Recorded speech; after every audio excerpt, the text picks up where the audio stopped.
I always speak with new candidates who want to work in my SEO agency. In most cases, it's much better to cooperate with the beginners than trying to rebuild the experienced specialists.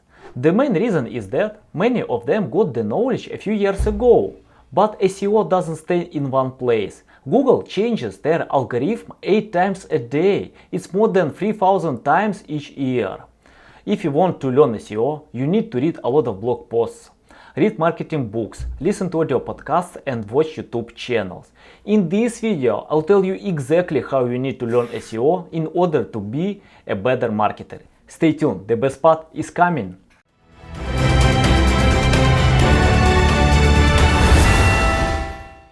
What's up guys, Anatoly is here. Before watching this video, don't forget to subscribe to my channel and like this video. And click the notification tag, because you will know about new videos on this channel.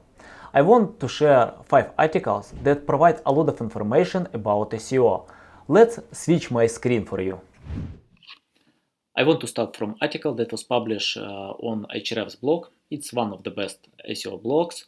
And the title of this article, How to Become an SEO Expert, 8 Steps. The author of this article, Joshua Hartwig, he is a famous writer.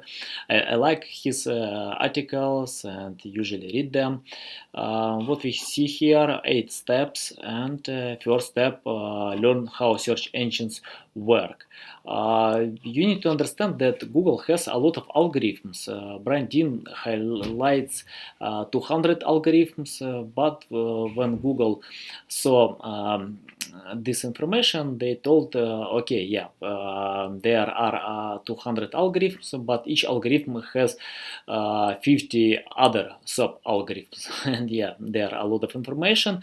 And what you need to do, just to understand them, because you can't cover all algorithms, just to choose the best important ranking factors. And the next step, understand the 3 key ranking factors. I see here relevance, authority and utility. If you are talking about relevance, you need to understand that any keyword that you type on Google, you usually get the relevant information. For example, if you type how to be an SEO expert, you will not see the results like how to become a marketer or seller or anything like this, because Google understands the meaning of the query. And for example, if you want to promote your content or your client's content, you need to understand the user intent, because many new website owners, they try to promote keywords that are not relevant with keywords. For example, if you type any keyword, just check what type of content you will see on the top. For example, you can see lists or articles with how to, or for example, if you type buy iPhone, you will see online shops that sell iPhone, or even commercial page of apple.com, but you will not see any articles about review iPhone and stuff like this. That's important to understand user intent for each keyword. The second factor, authority. It's related with backlinks, and today it's important to build only it's not like you need to earn backlinks to your website. Don't buy them, don't use black hat techniques. You need to improve authority. What does it mean? For example, if you want to read any books, you usually take some famous books that you know.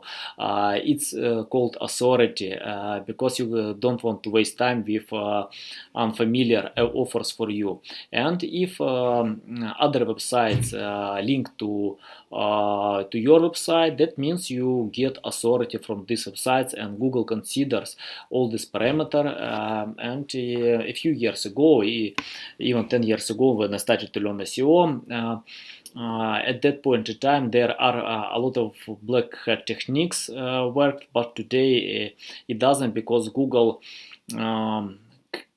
cleans their algorithm and understand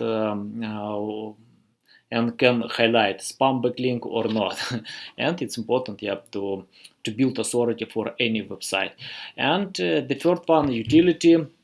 We can read some terminology here. Google aims to show the best result in pole position. You need to understand that, for example, even if you have more information, better information, but if users want to get another information and to get this information as soon as possible, don't waste their time. What you need to do to understand that, you need to propose some information that are more related to a user query and help them. Okay, we can go ahead. We see a lot of examples here. And step number 3, master to the 4 main buckets of SEO. What we can see here: keyword research, on-page SEO, link building, and technical SEO. I just want to recommend you, don't try to cover everything. For example, I usually pay attention with link building and content creation, because I like this direction. Of course, I can use keyword research, like I can use Ahrefs tool, many other tools as well, like SEMrush. All of them have advantages and disadvantages, but it's better to pay attention with one direction. Don't try to cover everything, especially if you start from zero. If you feel confident that you can learn more about other directions. And for keyword research, you can use Ahrefs or free tools like Ubersuggest or Google Keyword Planner if you don't have money. And for on-page SEO, I usually check Google Search Console. It's free, or PageSpeed Insights, because they provide a lot of information, and many webmasters they try to use many different tools, but I think that it's just time consuming. It's better to choose the best ones, and at that point it's better Google Search Console and PageSpeed Insights. Or for example, you can use Screaming Frog. I think it's enough. For link building purpose, there are a lot of techniques. You can't cover all techniques in close time. Just choose the best ones. For example, if you want to use guest posting, just learn about guest posting a lot. Type on Google guest posting techniques or tutorials. You will find a lot of information there.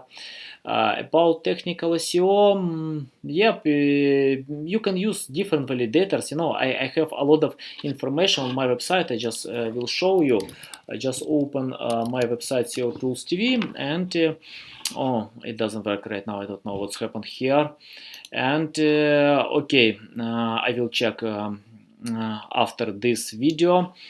And just open this website, and you will find a lot of information about different SEO tools. Go down, link building, we see some recommendations, and Ahrefs highlights some different other blog posts. You can read them. And number 4, start a website. Many people ask me which platform is better. I usually like to use WordPress, but you can use Wix or any other platforms. It depends on your purposes, because many of them have advantages and disadvantages. I use WordPress because a lot of new technologies, many plugins there, and you can use all of them. With WordPress, it's suitable, and you can customize different settings just to get ranking. And according to many different studies, websites that use WordPress rank much better than other platforms. Go down. What we can see here, niche down websites. I mean, if you just don't try to cover everything, especially if you start from zero. It's better to just choose one direction and pay attention there, because many new SEO specialists, they try to learn everything. It's impossible in close time. When you feel confident, just go ahead and improve your knowledge. go down, create systems and delegate. Yeah, it's a good decision. For example, if you can't cover everything, just delegate other tasks to other people. In my SEO agency we have a team, and I prioritize tasks for people in my team. Some people pay attention with technical SEO, other with link building, outreach. Yeah, it depends, and it's better to have prioritization, because you can't cover everything, but you can choose what you like more. Tip number 7, I think I like this tip more than any other tips, because you need to learn all the time, because Google changes their algorithm. We can see here the link 3,000 times each year. Yep, that means you need to take part in the SEO community, to read blog posts, to watch videos, listen to podcasts. Yeah, we see different other recommendations, to take part on Twitter community, and be patient, because it's important to consider that you can't get results quickly. For example, we can see here that Ahrefs provided some study and shows that a lot of keywords you can promote your page in the first year. Only 7% of new pages get ranking in the first year. Just to be patient with that point. I like this article. Okay, we go ahead. I will leave the link to this article in the description below. And the second article, I wrote this article, published on my blog. You can read this article. And what I like, I just want to highlight some points in my article, that it's important. At first step, what you need to do to create correct content plan, because I usually speak with my clients, and a lot of people ask me the same question, why they can't get ranking. But the main reason is that they don't have a correct content plan. They just try to cover general keywords with high volume, and they can't get results. It's important to consider the level of competition and find another way. It's much better to promote some keywords that have low competition. I mean, like a SEO competition. You can check these parameters on Ahrefs or SEMrush, any other tools, even Ubersuggest lists this parameter. And to find keywords where you can get ranking faster than with common keywords, because some general keywords where competitors pay a lot of attention, you need to spend a few years and it doesn't mean that you will get results there. Just to choose your priority, and I usually choose topics with a lack of quality content online, and I highlight here all my techniques that I use to promote and find keywords for my content plan. You can read with examples for my website, for my brother website. Okay, we will go to the next article. This article was published on WordStream blog, 9 essential rules for SEO copywriting in 2020. The author of this article, Connor Bond. And what we see here in the first infographic, that Google covers almost all search traffic. Yep, that means you need to think more about Google, not about other search systems. And the first recommendation: understand and match keyword intent. It's important today because many website owners try to promote only commercial pages and especially when users online just try to get some information. And what we can see here, that keyword has different intent: informational, navigational, and commercial.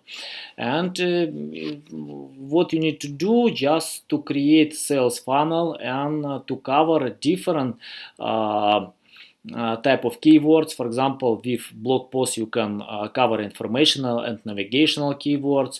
With commercial pages, some commercial landing pages on your website. Yep, just do it like this, because you can't if you don't understand the user intent, you can't promote your website.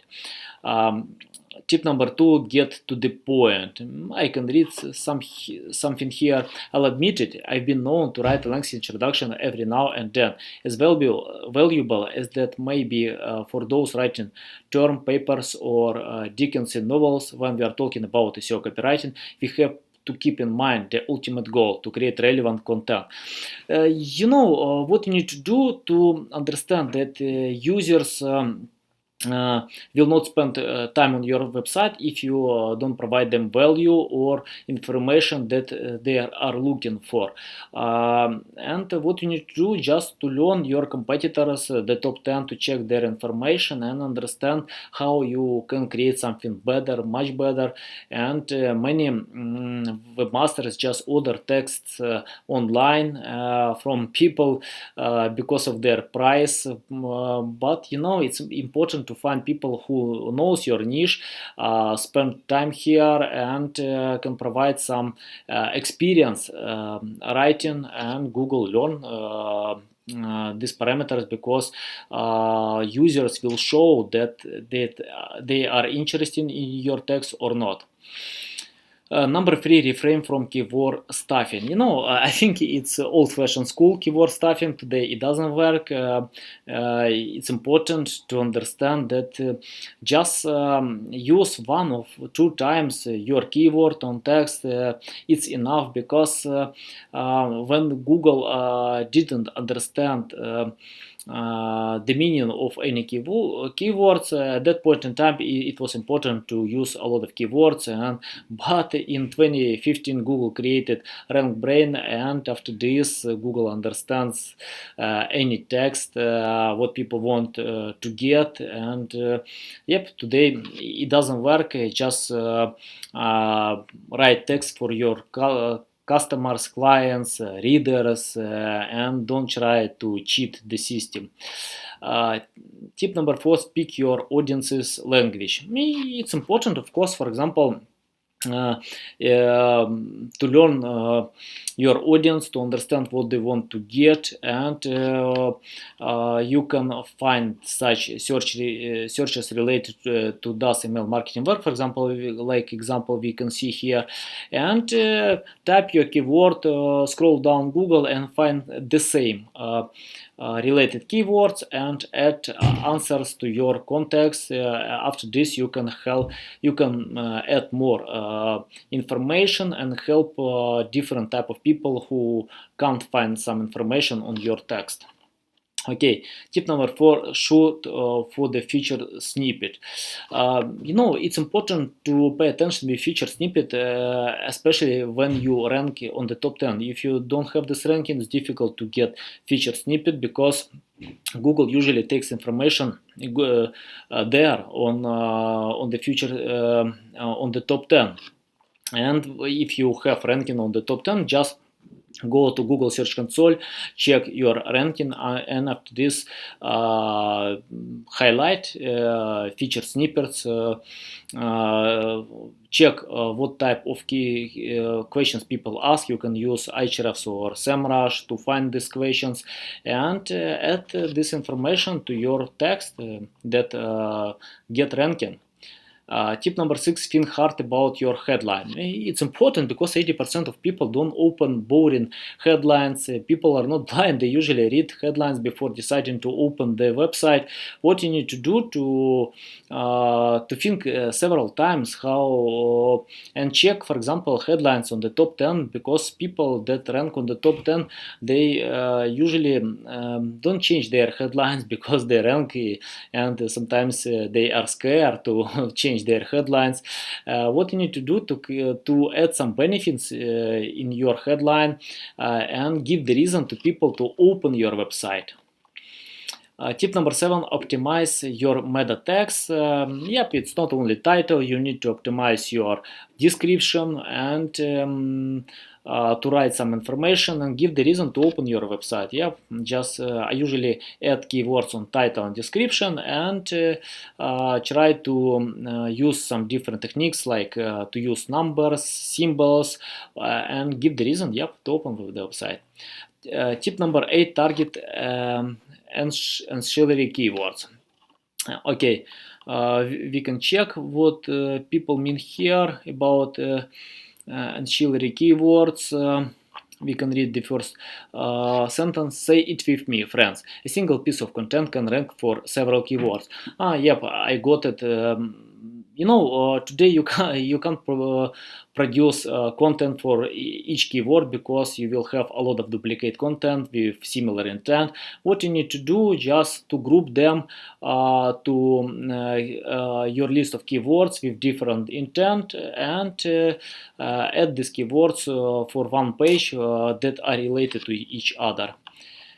Okay, go down. Don't forget about voice search. For voice search, it's important to be on the top 10, and just you need to convert your text to more speakable format. When people use voice search, they usually change their voice, how they find keywords. For example, when people want to buy a phone, they just type buy a phone. If they want to, if they use voice search, they usually tell like where I can buy iPhone, and what you need to do, just consider them in your text to give more colloquial form. Okay, thanks Connor. We go ahead, and this article was published on Databox blog. The author Alice Dobson, and here 29 free link building tips for building links on a little to not budget. It's interesting article because Databox usually shares some information from great specialists, and here we see the graphic that people especially when almost 40% of experts we surveyed, they don't have any budget for link building, and further spend less than $200 per month. So, yeah, that means many people just create content, and yeah, it's a good reason that you can outrank them, because it's difficult today to get results, and without links you can't promote your content. And we can see here 29 techniques how you can build backlinks, especially if you have no money for this. You can read all of them, just choose what you like more. What we can see here: contribute quotes for a backlink, find co-marketing partners, submit guest posts, reclaim brand mentions. Yep, many techniques. Just one recommendation: don't try to cover everything. Choose the best techniques for you, and when you get results, just go with another techniques. And what I like in this article, that many great quotes here, people share their opinion and some techniques how they get these backlinks. You can read this article, and I go ahead, and the last article, 12 ways to build a winning SEO strategy on a small budget. Yep, it's related to another to the previous article. What we can see here: the first tip, identify how your budget limits you. Lack of time, less resources, knowledge. I think everybody has the same problems, and at that point it's better to make prioritization, to choose what is more important. For example, don't try to promote all pages, just choose the best for you and provide link building or any other type of promotion, especially if you have limited budget. Tip number 2, fill those gaps. Of course, yeah, if you know your problems, just choose priority and pay attention to fill these gaps. Tip number 3, assess your strengths. That means, for example, if you're good with guest posting, why you need to pay attention with skyscraper technique or other techniques if you can't get results there? Just choose the most important strategies for you, where you have knowledge, and go down with them. Okay, set expectations. You need to understand that you need to spend some time especially with SEO, just to be patient and go ahead, yeah, with that point. Start small. Okay, we can read about this. An important factor in developing a well-performing organic strategy on a budget is knowing where you can focus your efforts to achieve the most growth. You may need to look at what your focus product, service, or content is. Prioritize the pages or goals are the most important. Of course, that means that you need to prioritize and to choose only one direction. Don't try to go with different directions, especially if you have limited resources. Tip number 6: fix your problems first. Sometimes you can't fix all your problems. I don't agree completely with that point because, for example, when I started to fix my technical errors on website, I usually have a lot of problems there, and my web developers, even two web developers, can spend a few months just to fix these problems. But I delegated this task, and I could go ahead with other my problems. And what I can recommend for you, just to delegate tasks to the professionals. Okay, tip number 7: prioritize results. We are talking a lot about prioritization. It's important. Think outside the box. I like that point more because many marketers, they use only standard recommendations, but what you need to do just to test a lot. Think how you can provide differently with different angle, and yeah, I think it's the number one reason why when you can get the results. Okay, number 9: ignore best practice. I agree a lot with this because people know about best practice, and many marketers use them. That means if a lot of people use the same techniques, it doesn't work. What you need to do to adapt these ideas with yours and to customize them with your preferences. Okay, tip number 10: learn from your competitors. Of course, you need to learn your competitors, their the best techniques, and think how you need to use with your website, with your content, and provide something different. 11: use your colleagues. Yeah, it depends what the main point here, but I think what you need to do, if you have other departments and people don't know about SEO, for example, like sales department, but they submit data and information to your website, just explain them that they need to consider SEO purpose, for example, to add backlinks and other data. And number 12: improve existing content before writing new. Yeah, that's a good point because many marketers, content creators, they just pay attention with new content, but sometimes it's better to to update old content, and it helps to get more traffic and results. Yeah, you can read this article. I will leave the links to all these articles on the description below, and that's it for today. Thanks for watching my video. See you next time. Cheers.